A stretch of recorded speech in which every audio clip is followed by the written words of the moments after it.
Hello, Math 133 students. This is Alana Tucky, and in this video, I am going to be finishing up our syllabus overview.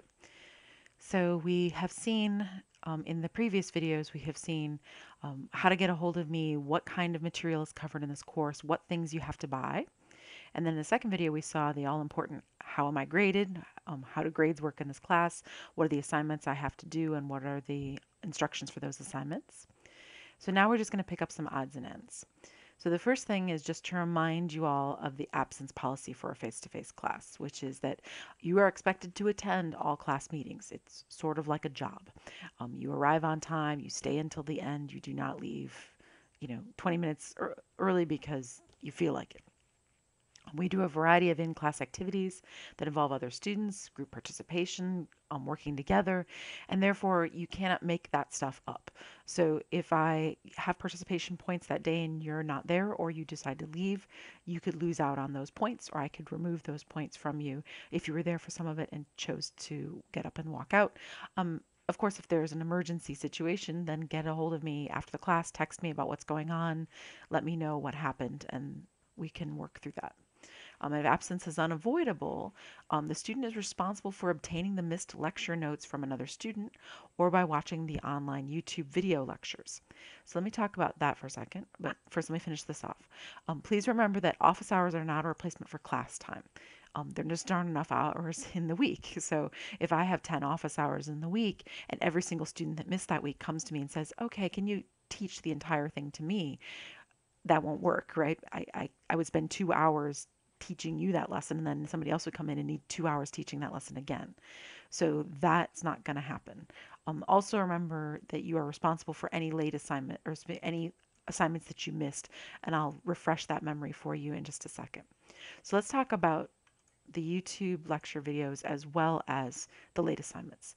So when you click on class worksheets and you open up this page, remember that for the worksheets that you miss, you right click and open in a new tab or a new window or wherever, and you'll be able to see that worksheet printed off, right? Use the little print icon and print it and then turn it in. So that works great, wonderful. Remember that if you're not in that next class, then you need to scan this with your phone or with a scanner, and it needs to be a PDF scan and emailed to me. Or you could submit a hard copy under my door or in my office, whichever.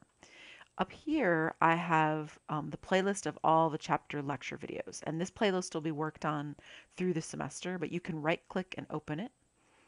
And in here, I will have the lecture videos for various sections, and this will get larger and larger, and more and more and more the lectures are going to go up in there. So when you miss, you can watch a lecture video and fill out the notes yourself, and that's what you will be responsible for. So not only when you miss class are you going to have to watch the lecture videos, you are also going to have to watch or work on the worksheets all while you are not in class. The next time you come in class, you will be completely caught up. There is no getting behind in this class. So when you are not there, you are still responsible for everything that you miss, no matter what. And remember that if you have to miss 2 days in a row, which one would be a very bad idea, but two, if it's unavoidable for whatever reason, you have to get me electronically the assignments that you miss. Otherwise, you cannot turn them in at all. All right, now important dates. There's an academic calendar. I would pay attention to it. There is no more Project Success Day. I'm sorry about that. But for holidays, classes, Convocation Day, that's a day that the entire college shuts down for basically in-service work for the faculty and staff and administrators. That's usually a Friday, so it shouldn't bother our class, but nevertheless, you can find the last day that you can withdraw in there, etc. That's all available on the academic calendar.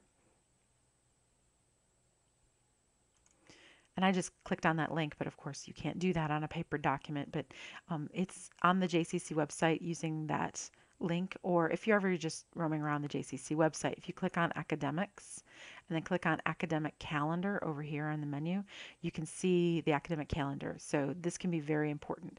The days to register, what day is that fall convocation day, the Labor Day holiday, Thanksgiving holiday, last day of classes, etc. They will also somewhere online post the links for the last day you can withdraw, etc. It varies from class to class. All right, so let's go back right here. Incompletes. So an incomplete is when a student has done sufficient quality. Let me just read it. A student may request an incomplete from the instructor. The incomplete will be granted only if the student can provide documentation that his or her work up to that point is sufficient in quality but lacking in quantity due to circumstances beyond the student's control. Furthermore, a written plan for making up the missing work within one semester must be completed by the student. Final determination of whether an incomplete will be given is the instructor's decision. There's a little bit more to it than that. It's now you have to have 80% of the coursework done, roughly. So it basically is you've been along in the class, you're succeeding in the class, you have, passing grade in the class, and it's 2 weeks before the end, and your father-in-law has a heart attack, and you have to drive down to Texas. It's something for that. It is not a, hey, I have never been to this class, I've been avoiding going to class, I have a 0 point, and I just don't want to have to pay for this class again. That is not what an incomplete is for. So, an incomplete by college policy is about um, helping those students that were being very successful and have completed the vast majority of the coursework, and just something major came up and they weren't able to finish, and they can finish a few weeks after the end of the semester. I give very few of these out, but occasionally a situation arises where a student does need one. If you feel that you are a student in that situation, then you need to get a hold of me as soon as possible. What you do not want to do is wait, um, miss class for your emergency for weeks on end, and then ask me for an incomplete at that point, because quite frankly, at that point, it's too late. You are already being unsuccessful in the course and you will not receive an incomplete. Also, keep in mind, through per college policy, you have to have well over, well, the college policy is 80% of the course, which is pretty much everything but the final. Um, that wouldn't be quite appropriate for our course, but you could get maybe the last exam and the final, something like that. But you have to complete well over 50% of the course to even ask for an incomplete. Um, Academic honesty policy. Of course, in a class that has group work, that has worksheets that you work on outside of class, you're obviously encouraged to talk to each other. I want you to work together. I want you to compare answers and verify each other's work. What you don't want to do is grab somebody's paper and just copy, because one, you're not really learning it and it will show up on your final and your exams. Um, but two, it's academically dishonest. You're claiming work that is not your own. So we want group work, we want that interactivity, but you want it to be your own processes. You want to be able to say, hey, this work eventually was done by me. This is my brain. This is what I'm thinking. If I suspect you of academic dishonesty, I will follow JCC's academic honesty policy and take appropriate action up to and including assigning a failing grade for the paper, project, report, exam, or the course itself, whichever I deem necessary. And you can check out that policy on the website, which I just pulled up right here. So it goes into greater detail about what constitutes academic honesty or academic dishonesty and what are the possible consequences. So you can read that over in your leisure time, especially if you really want to go to sleep, because it can be pretty dry stuff. And as always, how we want to treat each other in the class is a reflection of how we want to be treated ourselves. So we know what a person thinks not by what he tells us he thinks, but by his actions. So we want all students in our class, and that would be you, to be responsible for your own work, for your learning, for your behavior in the class. You're an adult in this class, and you want to have your behavior be appropriate for the setting. So having so many assignments, having so much homework, it's going to require a great amount of responsibility on your part. This class has a lot of day-to-day grind of grinding through problems, learning how to do things, and you have to stay on top of your schedule and make sure that you have enough time to fit this coursework. You have to be responsible for all of that. I can't come to your house and schedule your life. And of course, you're also responsible for how you treat others and how you are treated yourself. So be responsible for that. Be respectful of each other. We're all humans and we're all trying to learn a very tricky subject, but I would say a very interesting subject, and something that really can help us all grow to be better citizens in the country, better people in general. Statistics is a great subject. It's a subject where you really can apply to your real life. And so if we respect that material and respect each other, we can have a really great classroom experience. Speaking of classroom experience, remember that you should not have your cell phones out. You should have them turned off. They've done several studies that students actually cannot multitask, and the second you pull off your cell phone, you are not really functioning in the class anymore and you are missing material. So keep it off. Your Facebook can wait for a couple hours. Your Snapchat can wait for a couple hours. And pay close attention to what's going on because the material is going to come fast and furious in this class. There's no chewing tobacco. There's no tobacco on campus at all. So we are a tobacco-free campus. Come on time, stay the full time, and be prepared to answer questions and work together. Speaking of working together, that gets to what we need to get help. So to get help, there are a lot of options available to you. First off, there are office hours. So I'm available. I have my schedule linked at the top of the syllabus. You can come and get help from that um, about all sorts of topics related to the material and anything else. The problem with that is that I can't reteach what I was teaching in class. It doesn't compensate for you not being in class. That won't work. But come prepared with your questions, come with what you need to understand, and I can help you out. That's my job. Also, we have a Center for Student Success. It's offers free drop-in tutoring, and you can schedule tutoring there with student tutors and with professional tutors. They can help you. They can help you with your homework. They can help you with your MyMathLab homework. They cannot help you with projects because projects are essentially like take-home exams. So they can't help you with that, but they can help you with pretty much any other assignment other than exams and the projects. They can even help you create your note sheet for your exams. That center is located normally in Burt Walker. However, because we are under construction this year, it's going to be in Federer C in the Potter Center building for this academic year. But then it'll go back to Burt Walker Hall. I don't know what room. All right, YouTube lectures. Well, you saw already, I actually have a YouTube channel. So let me get this up 1 second. Here it is. So on my YouTube channel, let me go to it. On the channel itself, there are videos, lots and lots and lots of videos. I have over 1,000 videos. I believe I'm at this point over 1,200 videos. A lot of them are related to Math 133. So if you click on playlists, you can see different things. So for example, there's old lecture videos for 131. There's old calculator. This one's actually really good. This is TI-84 calculator tutorials. So if you're a person that struggles with a calculator for Math 133, I've made a whole set of just showing you how to use the TI-84 calculator. Let's see, Math 133 online miscellaneous. That's kind of nice. It's got a variety of things in there, like how to get started in MyMathLab, what are some ways you can scan things. Now, most of the stuff is built for my online class, but I actually have some tutorials on some different MyMathLab questions. So you could always go in here and get some help on a MyMathLab question. So if you want help on a question, you can always send me an email through Ask My Instructor. So let me just show you that real quick. So what I did was I went to MyMathLab and I clicked on homework and I clicked on a section. I'm back in that section I was showing you earlier.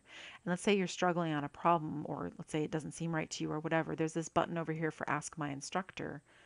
And right now I have my pop-up blocked, but you unblock your pop-up and then it'll send you an email, send me an email with what question you have. There, I right-clicked up here and I always allow pop-ups from mathxl.com. So let me try that again. There it is. And so you can fill out, Professor Tucky, I don't understand, hello, I don't understand, yada, yada, yada, yada. And fill out what you don't understand. Don't just say I don't understand, but tell me what the problem is and you send it to me and I will receive it as an email. Back here. So there's a lot of videos on that playlist, and there's of course the lecture videos. There's all sorts of stuff. And if you send me that question link, I might be able to post a video for you and explain how it works. MyMathLab actually has a ton of stuff in here. So let's think. If I click on Tools for Success, yes, I'll leave that page for right now. There we go. So there's a formula table card. You have to make your own note sheets for the exams, but one good place to start would be to look at these formula cards in here and see if these formulas are things you want to put on your own note sheet. So that'd be a start. There are applets. There's technology step-by-step activities from your workbook. I, of course, also have those technology videos right here with the calculator. So that's there. StatCrunch is a program you can access that'll get you a spreadsheet program with some extra statistical ability. It's a really nice program and it's free. You have access to it for free because of your MyMathLab access, so that can help. There's StatCrunch video tutorials, there are data sets, and then you can find technology cards for how to help with Excel, how to help with statistics in general. There's the statistics graphing calculator card to help you with the TI-84, etc. Let's see. There's an activity workbook if you want, some extra practice on things. There are stat talk videos for conceptual videos to help you actually understand statistics. And if you click on multimedia library, let me just pick a chapter for a section. So I'm going to pick chapter 3, section 3.2, which is where we were looking at the homework. I'm going to click select all and find now. There are actually lecture videos, example videos, all over here. There's a whole bunch of videos. There are other lectures. This is a section lecture by somebody other than me, so the author. Here's the multimedia textbook and so on, right? StatCrunch, applets, PowerPoint. There's a PowerPoint presentation on chapter 3. There's all sorts of information in here to get help from. And there's more, right? There's lots more over here.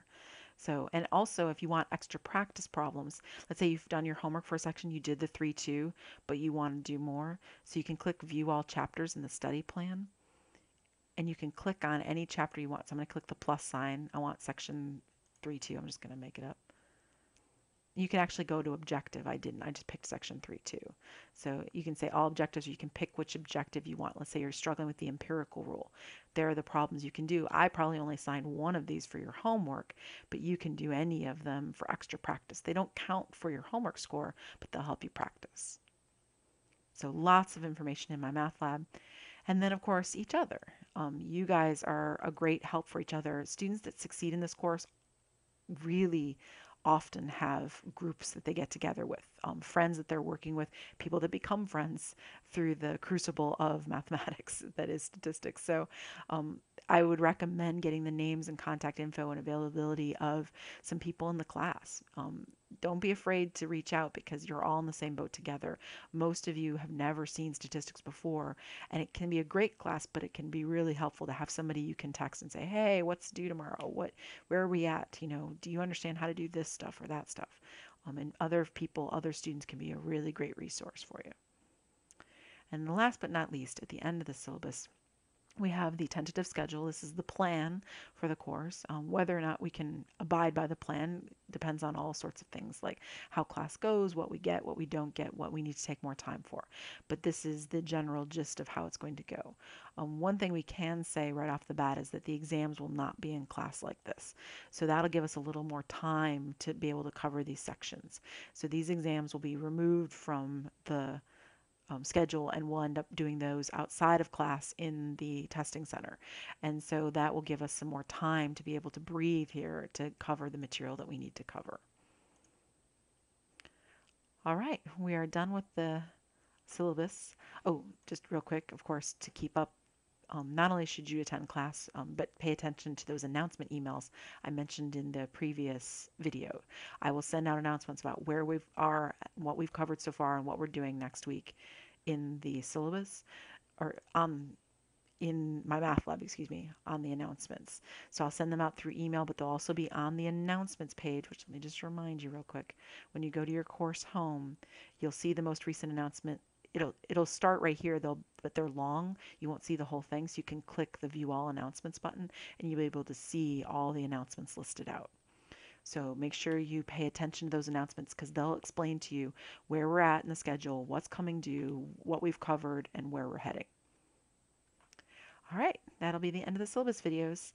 I hope you have a wonderful semester, and I hope that we have a great time together learning about a very interesting topic, statistics. I'll see you in class.